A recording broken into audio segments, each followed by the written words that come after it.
Bonjour Martin, tu m'interroges sur la question suivante. Quand on parle d'erreur, doit-on toujours caractériser le fait que l'erreur doit être commune entre les co-contractants? Et donc, à défaut de ce critère, le contrat n'est pas nul. Même en cas d'erreur sur la personne pour les contrats conclus intuitu personnel.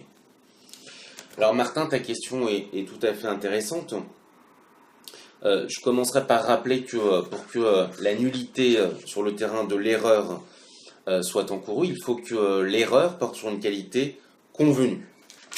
Il faut que l'erreur porte sur une qualité convenue, autrement dit, il faut que les deux parties les prises en compte lors de leur engagement. C'est ce que rappelle l'article 1133 du Code civil. Je cite, les qualités essentielles de la prestation sont celles qui ont été expressément ou tacitement convenues et en considération desquelles les parties ont contracté. Donc ça c'est clair sur le terrain de l'erreur sur les qualités essentielles de la prestation.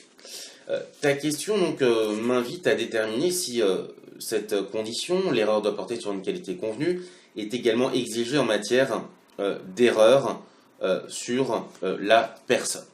Alors l'erreur sur la personne, elle est régie par l'article 1134 nouveau du Code civil, qui dispose l'erreur sur les qualités essentielles du contractant n'est une cause de nullité que dans les contrats conclus en considération de la personne, c'est-à-dire dans les contrats conclus intuitu personnel.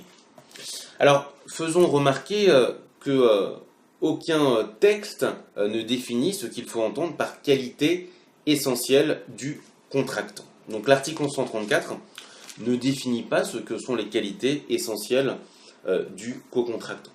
Et je pense que sur cette question, on peut raisonner par analogie avec l'erreur sur les qualités essentielles de l'article 1133 du Code civil et considérer que les qualités essentielles du co-contractant sont celles qui ont été expressément ou tacitement convenues et en considération desquelles les parties ont contracté.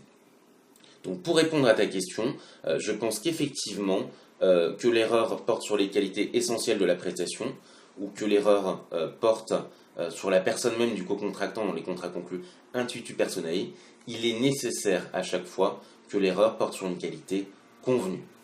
Voilà, j'espère que j'aurai pu répondre à ta question.